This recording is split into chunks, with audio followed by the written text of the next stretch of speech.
जोहार साथियों, मैं बहुत दिनों बाद फेसबुक लाइव पे आया हूँ। शायद 1 साल के बाद आया हूँगा। बड़ा महत्वपूर्ण मुद्दा है खिवनी अभ्यारण्य में जिस तरीके से आदिवासियों को वहाँ से विस्थापित किया जा रहा है। तो उसमें जो भी लोग आदिवासी अधिकारों के लिए लड़ते आए हैं अभी तक, चाहे वो गैर आदिवासी हों, दलित हों, बुद्धिजीवी वर्ग हो, सभी को इस विकट परिस्थिति में एक मंच पर आकर पुरजोर तरीके से ये जो अत्याचार हो रहा है, जुल्म जो हो रहा है आदिवासियों पे, उसके खिलाफ बोलना जरूरी है। और ये इमरजेंसी सिचुएशन है, आदिवासियों का आपातकाल मैं कहूंगा इसको।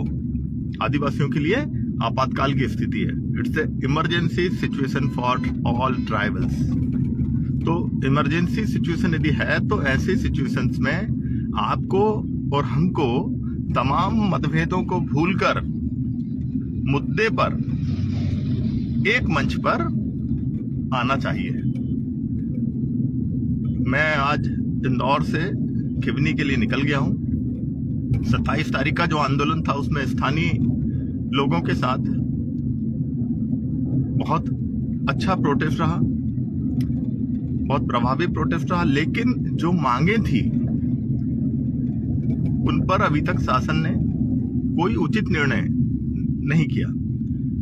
वर्तमान परिस्थिति में जो डिमांड्स मुझे लगता है जो रखी जानी चाहिए शासन के समक्ष, हमारी जो लड़ाई है वो टीन टपरे पत्थर की लड़ाई नहीं है कि हमको भाई विधायक जी ने आके 4 टीन दे दिए तो हम टीन टप्पर के लिए थोड़ी लड़ रहे हैं। हम लड़ रहे हैं फॉरेस्ट राइट्स के लिए, वनाधिकार के लिए, कि जो जल जंगल जमीन है उस पर जो आदिवासियों के एंसेस्टर राइट्स हैं, उनकी पुरखा संपत्ति है। हजारों पीढ़ियों से वो वहां निवासरत हैं, वो इंक्रोचर्स नहीं हैं। अतिक्रमणकारी कौन होता है? जो बाहर से आकर कहीं बसता है, लेकिन जो सालों साल से जो उस जंगल में रह रहा है अपनी पीढ़ियों के साथ, वो उसको आप अतिक्रमणकारी कैसे बोल सकते हैं? कुछ लोग मुझसे पूछ रहे हैं कि मैं 27 तारीख के आंदोलन में क्यों नहीं पहुंचा। तो भाई मेरी पेशी चल रही है कोर्ट्स में। रतलाम गया हुआ था मैं, बड़छापरा का जो केस है उसकी तारीख थी और वहां पर विटनेस थे उस दिन, गवाही थी कुछ लोगों की, और गवाही में एक्यूज का उपस्थित होना जरूरी रहता है, इसलिए मेरा रतलाम जाना जरूरी था और मैं रतलाम में था। और रतलाम के साथ ही कंफर्म भी कर सकते हैं, डॉक्टर अभय होरी वगैरह से आप पूछ सकते हैं, वो भी इस केस में को एक्यूज है। तो हमने पहले ही बोला था कि भाई ये जो आंदोलन है ये 27, 28, 29 3 दिन रहेगा, जिसको जब जैसा समय मिले वैसे अपनी उपस्थिति वहां दर्ज करवाएं। और जितनी सोशल मीडिया जो नहीं आ सकते वो सोशल मीडिया पर वीडियो बनाकर अपनी बात रखें। कोई जरूरी नहीं कि हर आदमी वहां पहुंच पाए। किसी भी माध्यम से सरकार के सामने ये बात जानी चाहिए कि ये जो वर्तमान में जो चल रहा है, आदिवासियों को जो हकाला जा रहा है जंगल से, उसको लेकर कहीं न कहीं आदिवासी वर्ग में गुस्सा है, आक्रोश है, चिंतित है।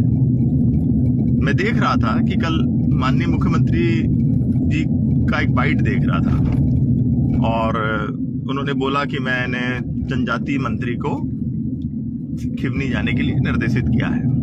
साथ ही आज सुबह मैंने पोस्ट देखी कि जो माननीय मुख्यमंत्री महोदय के आदिवासी मामलों के सलाहकार हैं, जो उनके ओएसडी हैं, लक्ष्मण मरकाम जी, वह भी खिवनी पहुंच रहे हैं। तो यदि आज 27 तारीख का आंदोलन सफल नहीं होता तो आज इस प्रशासन में इतनी हलचल भी नहीं होती। आज जो मुख्यमंत्री जी को स्टेटमेंट देना पड़ रहा है, माननीय मंत्री महोदय आ रहे हैं, ओएसडी महोदय आ रहे हैं, क्यों आ रहे हैं? क्योंकि 27 तारीख का जो प्रोटेस्ट था, जिस तरीके से आदिवासी समुदाय बाहर निकला, उससे कहीं ना कहीं सरकार के कान में एक जूं रेंगी और सरकार अब फील्ड पे आई है। अब हम शुरू करते हैं, हमारी मांग क्या होनी चाहिए सरकार से। तो मैं आपको बहुत ब्रीफ में बताऊंगा कि जो इस क्षेत्र में 2 अभयारण्य लाए गए, रातापानी अभयारण्य और खिवनी अभयारण्य। तो खिवनी अभयारण्य में करीब 40 से 45 गांव के हजारों आदिवासी जो हैं विस्थापित होने के नोटिफिकेशन जारी हो गए। नोटिफिकेशन का मतलब ये होता है कि राजपत्र में प्रकाशित हो जाता है कि ये जो लैंड है, ये जो खतरा है, यह अब अभयारण्य क्षेत्र है और इन गांव में इस अभयारण्य क्षेत्र का विस्तार है। और एक बार जब गजट नोटिफिकेशन हो गया तो शासन प्रशासन का काम होता है वहां से लोगों को डिस्प्लेस करके बाहर करना। इसी तरीके से जो रातापानी अभयारण्य है, अच्छा, सबसे मजेदार बात यह है कि ये दोनों अभयारण्य शिवराज सिंह चौहान के संसदीय क्षेत्र में आते हैं और इनके रहते हुए, इनके मुख्यमंत्री काल में और केंद्रीय मंत्री पद पर रहते हुए ये नोटिफिकेशन हुआ है। अब ये मैंने अखबार पढ़ रहा था कि वो बता रहे हैं कि वन विभाग के अधिकारियों पर नाराज हुए। अरे भाई, जब ये नोटिफिकेशन हो रहा था, राजपत्र प्रकाशित हो रहा था, जब राजपत्र में इन गांवों के नाम आ रहे थे, तब आप क्या कर रहे थे? तब आपने विरोध क्यों नहीं किया? हमारी मांग ये होनी चाहिए कि रातापानी अभयारण्य और खिवनी अभयारण्य का जो नोटिफिकेशन है उसको निरस्त किया जाए। इसको टेक्निकल लैंग्वेज में बोलते हैं डी नोटिफाई किया जाए तत्काल, क्योंकि जब तक ये डी नोटिफाई नहीं होगा हमेशा हमारे ऊपर खतरा बरकरार रहेगा। कभी भी आदिवासियों को वहां से हकाला जा सकता है। दूसरा हमारा जो मुद्दा है वो है वनाधिकार पट्टों का, फॉरेस्ट राइट का। मैं तो पट्टे शब्द के साथ सहमत नहीं हूं। पट्टा दलितों को, गरीबों को दिया जाता है। हम तो आदिवासी लोग इन जंगल के स्वामी हैं, तो हमको स्वामी पत्र दिया जाना चाहिए कि आप इस जमीन के मालिक हैं, स्वामी हैं। पट्टा आप हमको क्या देंगे? ये तो हम खुद इस जमीन के मालिक हैं ना, तो आप कौन होते हैं हमको पट्टा देने वाले? तो वनाधिकार कानून जो है, जो 2006 में आया, उसमें ये स्पष्ट लिखा है कि 13 दिसंबर 2005 के पहले जो भी लोग वन भूमि पर काबिज हैं उनको उस वन भूमि का, जहां भी वो काबिज हैं, उसका पट्टा जो है दिया जाए। और इसके लिए एक प्रक्रिया निर्धारित की गई। अब मैं आपको प्रक्रिया समझाता हूँ। प्रक्रिया क्या है? इसके लिए शासन ने एक वन मित्र ऐप बनाया। ऐप डिजाइन क्या?